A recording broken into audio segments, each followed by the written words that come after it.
Assalamualaikum warahmatullahi wabarakatuh. Kali ini kita akan membahas keterampilan membaca materi mengenai modal membaca bersama saya, Dedi Muhairid, dari Program Studi Pendidikan Bahasa Sastra Indonesia dan Daerah Angkatan 2020. Baik, untuk itu langsung saja kita mulai. Ya, baik. Untuk modal membaca yang pertama itu ada pengetahuan dan pengalaman. Menurut Nur Hadi, pengetahuan, pengalaman, dan konsep-konsep tentang untuk memperlancar proses dalam membaca, seseorang harus memiliki segala sesuatu yang merupakan modal utama untuk membaca. Kemudian yang kedua, kemampuan berbahasa. Kemampuan membaca ialah kemampuan seseorang setelah ia dapat berkomunikasi secara lisan, atau dengan kata lain dalam urutan untuk memperoleh kemampuan berbahasa. Komunikasi lisan mendahului komunikasi tulis. Sebelum orang dapat membaca dan menulis, tentunya harus dapat berbicara dan mendengar terlebih dahulu. Yang selanjutnya ada pengetahuan tentang teknik membaca. Secara garis besar, pengetahuan tentang teknik membaca itu meliputi pengetahuan tentang aspek-aspek dalam membaca, pengetahuan mengenai teknik membaca cepat, pengetahuan tentang membaca telaah. Ya, baik. Pengetahuan tentang aspek-aspek membaca itu yang pertama ada keterampilan mengenai kata dan tanda baca. Kemudian yang kedua, keterampilan memahami makna tersurat. Yang ketiga, keterampilan membaca kritis. Dan yang keempat, keterampilan atau kemampuan dalam membaca kreatif. Kemudian yang selanjutnya itu ada pengetahuan tentang teknik membaca cepat. Untuk itu ada beberapa pengetahuan yang terkait dengan teknik dari membaca cepat ini. Yang pertama itu ada kemampuan membaca pemahaman dengan kecepatan di atas 400 kata per menit. Kemudian yang kedua ada kemampuan membaca dengan teknik skimming. Dan yang ketiga ada kemampuan membaca cepat dengan teknik scanning.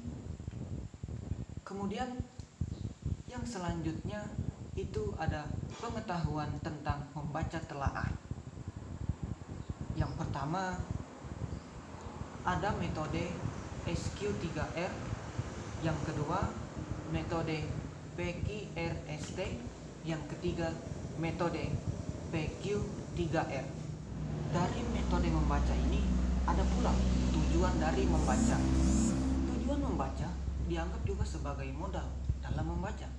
Kesimpulan-kesimpulan yang dibuat oleh para ahli dari beberapa penelitian yang telah dilaksanakannya menunjukkan bahwa yang pertama, kemampuan seorang dalam memahami bahan bacaan secara nyata dipengaruhi oleh tujuan membacanya.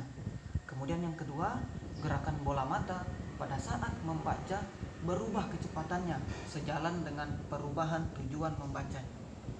Yang ketiga, tujuan membaca yang terumuskan secara jelas akan mempengaruhi perolehan pemahaman bahan dari bacaan yang dibaca. Kemudian yang keempat, seseorang yang mempunyai daya baca tinggi, daya baca yang baik, mampu memanfaatkan teknik membaca yang bervariasi sejalan dengan tujuan membaca yang akan dicapai. Yang selanjutnya ada definisi keterampilan membaca. Keterampilan membaca adalah salah satu dari 4 kemampuan berbahasa pokok atau suatu bagian dan komponen dari komunikasi dalam komunikasi tulisan lambang-lambang bunyi yang diubah menjadi lambang-lambang tulisan atau huruf. Selanjutnya ada kemampuan berbahasa. Kemampuan membaca adalah kemampuan seseorang setelah ia dapat berkomunikasi secara lisan, atau dengan kata lain dalam urutan perolehan kemampuan berbahasa dalam urutan normal, Komunikasi lisan mendahului komunikasi tulis. Sebelum orang dapat membaca dan menulis, tentu harus dapat berbicara dan mendengar terlebih dahulu. Selanjutnya ada jenis-jenis situasi membaca. Yang pertama itu ada membaca nyaring.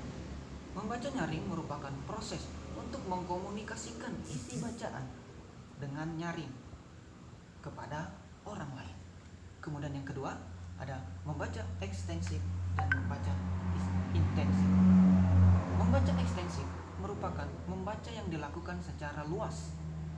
Pada siswa diberikan kebebasan dan keleluasaan dalam hal memiliki baik jenis maupun lingkup bahan-bahan bacaan yang dibacanya. Untuk membaca intensif sendiri merupakan program kegiatan membaca yang dilakukan secara saksama. Dalam membaca ini, para siswa hanya membaca satu atau beberapa pilihan dari bacaan yang dibacanya. Dalam membaca ada pula teknik-teknik yang perlu diketahui. Yang pertama ada teknik baca pilih atau yang biasa disebut dengan selektif. Ini dilakukan dengan cara memilih bahan atau bagian bacaan yang dianggap relevan dengan kebutuhan pembacanya. Kemudian yang kedua ada baca lompat atau skipping. Teknik membaca ini dipakai untuk menemukan bagian bacaan relevan dengan kebutuhan pembacanya, dan ini dilakukan dengan cara melompati bagian-bagian yang tidak diperlukan. Kemudian yang ketiga ada baca layap atau skimming.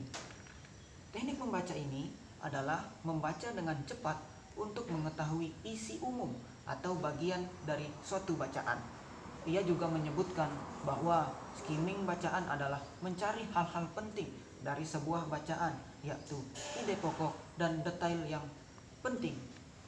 Terkadang ini juga terdapat di bagian permukaan atau bagian awal bacaan, dan ini juga terdapat di tengah atau bahkan di bagian akhir bacaan.